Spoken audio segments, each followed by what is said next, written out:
नमस्कार, मैं हूं शैलेंद्र सिंह और आप देख रहे हैं हमारा YouTube चैनल शब्द शब्द शैलेंद्र सिंह। आज हमारे साथ खास मेहमान हैं दीप्ति अग्रवाल जी, जो बाइक राइडर हैं और इन्होंने बाइक चलाना तब सीखा था जब राजस्थान में लड़कियां बहुत कम या ना के बराबर ही बाइक चलाती थीं। अब राजस्थान के जोधपुर के पास की रहने वाली हैं।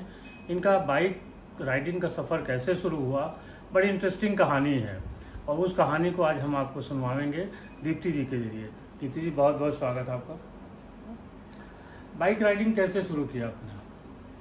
एक्चुअली मेरे पापा को हमेशा से ही लड़के और लड़कियों में कोई फ़र्क करने का नहीं था। जैसे मेरे भाई को पाला उससे भी ज़्यादा अच्छे से मुझे पाला। तो पापा के पास उस समय हीरो होंडा थी, तो हमेशा मन करता था कि हीरो होंडा चलाएं, लेकिन तब तक सीखी नहीं थी। फिर उसी समय एक हमारा दूध वाला होता था। अच्छा। वो एमएटी से आता था। उस समय पापा के पास कौन सी बाइक थी? हीरो होंडा थी। अच्छा। पापा ने पीछे बैठ के एक दो बार हमें चलवाई थी, लेकिन पापा भी शायद डरते थे कि भाई लड़की है, गिर जाएगी या दुनिया क्या कहेगी। तो थोड़ी बहुत चलानी आ गई थी हमें। तो एक हमारा जो मिल्कमैन था, दूध वाला, वो एमएटी से आता था। उस समय एमएटी चलती थी, जैसे आप छोटी वाली बाइक जैसी होती है, और उसके पीछे वो दूध के 2 कैन लगे रहते थे। हाँ, और परमानेंट उसके कैन लगे रहते थे और वो सालों से आता था। तो हमने एक बार उसको बोला कि भैया हम चला के देखें, तो उसको भी अच्छा लगा कि लड़की पूछ रही है, तो मतलब बिटिया जैसा मानता था। तो बोला हाँ बिटिया चलाओ। तो हम उसको चलाया और चल गई आराम से, और हमने सीधे फ्रेंड के घर गए। अच्छा। और फ्रेंड भी हंसे, उसको ये समझ में नहीं आया कि हंसे या क्या करें, क्या होगा। किस क्लास में थी? उस समय मैं 6th में ही थी शायद, छोटी थी मैं काफी, लेकिन बड़ा अच्छा लगा। फिर घर पे आए तो मम्मी पापा को भी बड़ा प्राउड फील हुआ, अरे वाह इसने चलाई, बड़ा अच्छा काम किया। 1-2 बार और चलाई, और बाई चांस उस दूध वाले का नाम भी दीपा था। अच्छा। और पीढ़ी दर पीढ़ी से जो दूध देते हैं उस टाइप का था। उसके बाद फिर पापा को भी कॉन्फिडेंस आया, पापा ने मुझे हीरो होंडा चलानी सिखाई। फिर धीरे धीरे, उस समय बहुत ज्यादा ना ये एक्टिवा वगैरह थे नहीं। हम 10th क्लास में आए, तो हम जब 10th क्लास के ट्यूशन जाते थे, कोचिंग जाते थे, तो पापा ने तब तक 2 हीरो होंडा ले ली थी। अच्छा। दूसरी एक हीरो होंडा लेकर जाते थे। अब वो थोड़ा स्पीड में भी चलाते थे, स्टाइल वगैरह का शौक था। तो हमारे सर का पापा के पास फोन आया कि दीपक जी, ये बहुत आपकी लड़की होशियार है, सब कुछ है, पर आपसे एक विनती है कि इसको कोई छोटी गाड़ी दिला दीजिए। पापा बोले क्या? वो बोले वो लड़कों से भी तेज हीरो होंडा चलाती है। तब जाके मेरे पापा ने शायद 10th या 11th में मुझे वो स्कूटी दिलाई। अच्छा। अब स्कूटी, हीरो होंडा चलाने वाला वो छोटी सी स्कूटी तो लगता था शेर के बाद वो बकरी पकड़ ली। तो तब भी यदा कदा हम हीरो होंडा लेकर निकल जाया करते थे। ये कहने की बात है कि राजस्थान में बहुत पिछड़ा हुआ है, ऐसा कुछ नहीं था। मुझे तो लगता है कि वहाँ पे लड़कियों के लिए बढ़ने का और अच्छा साधन है, और वहाँ पे ना ये छेड़ा छाड़ी ये सब चीज़ें बिल्कुल भी नहीं थी। तो फिर मुझसे देख के काफ़ी लड़कियाँ और इंस्पायर हुई। मेरी कजिन्स ने भी मुझसे बाइक चलानी सीखी, और अब तो खैर, लेकिन अभी भी लोग जब बाइक का नाम लेते हैं, मैं छोटे से शहर से हूँ, पाली मारवाड़, जो कि बहुत अच्छा इंडस्ट्रियल सिटी है, तो तब भी अभी भी मुझे याद करते हैं कि हाँ दीप्ति बाइक चलाया करती थी। तो कुछ इंसिडेंट हुआ था, कभी आप गिरी विरी भी थी? नहीं, मैं बाइक से तो कभी नहीं गिरी। हाँ, स्कूटी से एक्चुअली अब तो खैर हम लोग लिमिट में चलाते हैं, क्योंकि हम लोग को मैसेजेस भी देने होते हैं। तो जब स्कूटी एक बार मैं काफ़ी स्पीड में चला रही थी, और एक चीज़ ये और होती है कि जितनी हैवी बाइक या गाड़ी होती है वो उतना ठहर के चलती है, और हल्की गाड़ी होती है वो बहुत जल्दी स्लिप मारती है। तो हम बाइक की स्पीड में ही स्कूटी चला रहे थे, टीवीएस स्कूटी नहीं आती थी, और तो एक सर्किल पे हम बहुत बुरी तरह स्लिप हुए। बाई चांस जिस सर ने मेरे पापा को फोन किया था, उन्हीं का ऑफिस ऊपर था। और सबसे पहले वही दौड़ते हुए हमें आए, तो पापा ने उनसे बोला आपने कहा था बाइक सर एकदम, तो बोले नहीं भाई साहब, दीपक जी आपको जो बाइक तो थी घर में, लेकिन उसकी वजह से हम 2-3 दिन खैर कोचिंग नहीं जा पाए। फिर हमने सर को ही बोला आपकी वजह से हम गिरे। खैर ये सब रहा। अच्छा, हमारे घर के पास उधर पाली से जोधपुर के बीच में ओम बना, आपने एक सुना होगा, ओम बना सुना है कि रात में बाइक अपने आप चलने लग जाती है। वो हमारे घर से आधे घंटे का रास्ता। अच्छा। तो एक बार ऐसी प्रोग्राम, ओम बना का इंसिडेंट नहीं सुना आपने? जैसे ओम बना मतलब जैसे कुंवर या लड़का, जैसे राजस्थान में जिसकी नई नई शादी होती है उसको बना कहते हैं। तो ओम बना वहाँ के गांव का, एक नई शादी हुई थी तो उसको बुलेट चलाने का बहुत शौक था। अच्छा। नई शादी हुई थी, वो बुलेट लेके निकला था, बाई चांस उसका एक्सीडेंट हो गया और ऑन द स्पॉट उसकी डेथ हो गई। उसकी बाइक को पुलिस वाले ले गए, थाने में खड़ी कर दी। लेकिन जिस समय शायद रात ही में उसकी हुई थी, उस समय वो बाइक हमेशा चल के और जिस इंसिडेंट पे उसकी डेथ हुई थी वहाँ पहुँच जाया करती। अच्छा। और ये बिल्कुल सच्ची घटना है, क्योंकि ये हम लोग के सामने, मतलब डेथ हुए वो 2-4 साल पहले की, लेकिन आए दिन सुनते थे हाँ कि वो बाइक चल के वहाँ चली गई, उसको जंजीरों से भी बांधा गया, लेकिन वो तोड़ ताड़ के निकल के वहाँ पहुँच जाया करती थी। और उस गांव में जिस समय ओम बना लौटता था, उस समय वो बुलेट की आवाजें आती थी कि, और लोग कहते थे ओम बना आ गया। और ये रियल बात है, ये कोई कहीं सुनी बात नहीं है। हमारे घर से आधा पौन घंटे का रास्ता है, जोधपुर और पाली के बीच की राह। तो अब क्या किया गया है, उस बाइक को, बुलेट को वहीं पे जहाँ पे पहुँच जाती है वहीं पे करके मंदिर जैसा बन गया है, और उसका तब से वो ठीक है। मतलब अच्छा, आपने जब बाइक राइडिंग शुरू की, फिर आपकी शादी हुई, आप लखनऊ आ गई, यहाँ क्या रहा और यहाँ कैसे राइडिंग शुरू की? हाँ, ये अच्छा क्वेश्चन है आपका। एक्चुअली पापा ने तो बहुत सपोर्ट किया, पापा तो लड़कों की तरह रखते थे। यहाँ पे आए तो ये था कि एक्चुअली ससुराल भी काफ़ी अच्छी, मेरी ससुराल वैसे सुल्तानपुर की है और अग्रवाल लोग हैं हम लोग, काफ़ी रुतबा है सुल्तानपुर में उनका। तो हमने सोचा अब तो राइडिंग का कोई सवाल ही नहीं उठता। हम अपने नंद वगैरह को बताते थे तो उनको बड़ा आश्चर्य होता था कि अरे भाभी कैसे राइड कर सकती हैं। तो लेकिन वो भी काफ़ी ब्रॉड माइंडेड है। खैर सुल्तानपुर में तो हमने नहीं बाइक राइडिंग करी, हमने, हमारे हस्बैंड को कार चलवाने का शौक था, कार हम चलाते थे। जब हम लखनऊ आए तो हमने बोला अपने हस्बैंड को कि भाई हमें मन है, तो इन्होंने कहा ठीक है, इसमें कोई बुराई नहीं। हमेशा इन्होंने भी हमें सपोर्ट किया। ये मेरा लक है कि मुझे अपनी लाइफ में सभी जेंट्स सपोर्टिव भी मिले। तो फिर तभी हमें पता चला कि यहाँ कुछ ग्रुप्स हैं, जैसे लखनऊ बाइक करनी है, एक ग्रीन पिस्टन्स राइडर क्लब है, रोर क्लब है। तो हमने उनमें से एक ग्रुप ज्वाइन किया और एक ग्रुप के साथ जब उनके साथ राइड में गए तो ग्रुप मिलते चले गए। पहले सिर्फ गर्ल्स का ग्रुप था, अब एक ग्रुप है जिसमें गर्ल्स बॉयज कॉमन है।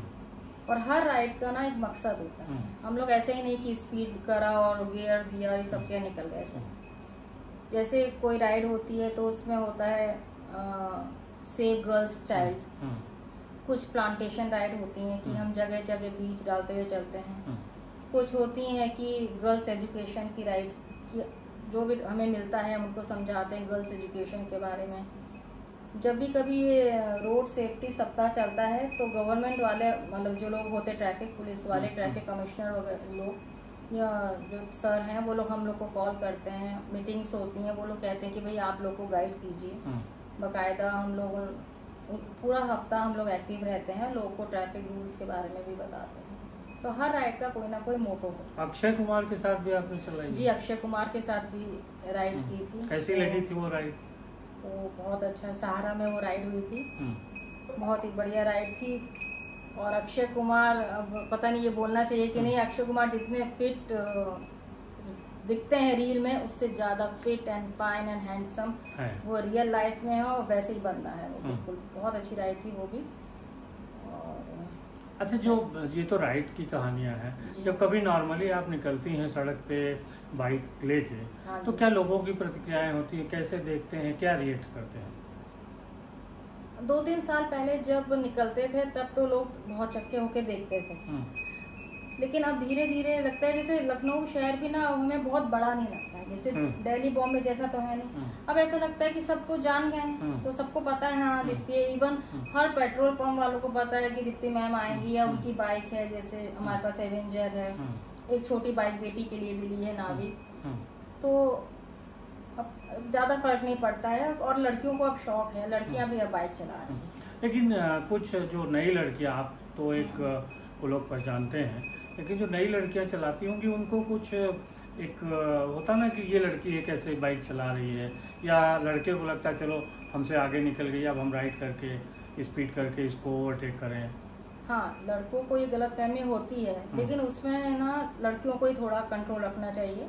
ठीक है, कुछ मनचले लड़के होते हैं, अच्छे लड़के ऐसा नहीं करते हैं, पर उसमें अपनी स्पीड को मेंटेन रखना चाहिए, आपको ओवर स्पीडिंग नहीं करनी चाहिए, या ये नहीं सोचना चाहिए वो हमसे आगे बढ़ गया, लड़का है चाहे लड़की है, आप अपने लिमिट में ही रहिए तो ठीक रहता है। कोई ऐसी यादगार राइड जो आपने लंबी दूरी की हो और लोगों को आप बताना चाह रही हो? वैसे तो हम 1-2 बार दिल्ली गए हैं, लेकिन घाघरा रिवर, बहराइच में घाघरा, वहाँ पे हम ग्रीन पिस्टन्स क्लब के साथ, राइडर्स क्लब है और बाइकर्नी ग्रुप, दोनों ग्रुप ने कोलाज करके राइड करी थी। वो राइड बहुत अच्छी। अच्छा। हल्की हल्की बारिश भी हो रही थी और हम अपने साथ काफ़ी सारे फल और उस सबके बीज वगैरह लेकर गए थे। रास्ते भर हम लोगों ने बारिश के मौसम में प्लांटेशन वगैरह किया, कि घाघरा नदी के किनारे ही छोटा सा कैंप जैसा लगा के हम लोगों ने खाना पीना किया। बहुत ही अच्छी राइड थी। और उस राइड से पता चला कि जो एक ग्रुप होता है ना, राइडर्स ग्रुप, इसमें एक बहुत यूनिटी है। इसमें लड़का लड़की नहीं होता, कहीं ऐसा नहीं लगेगा कि वो लड़का ऐसा है वो लड़की, सब वहाँ पे एक है। सबसे अच्छी बात राइडर्स ग्रुप की ये है कि उसमें यूनिटी है और सब एक दूसरे का समझते हैं। हमने तो बहुत लंबी राइड नहीं की, बहुत दूरी वाली यहाँ लखनऊ से दिल्ली ही की है, लेकिन कुछ राइडर्स हैं हमारी फ्रेंड्स में जो असम से आती हैं और पूरा इंडिया घूमती हैं, आउट ऑफ इंडिया भी जाती हैं। तो उनके लिए हर जगह, हर समझ लीजिए हर सिटी में जो भी राइडर होगा वो उनको वेलकम करता है। हाँ, पूरा इंतज़ाम करता है, उनका खाना पीना रुकना आगे तक का इंतज़ाम रहता है।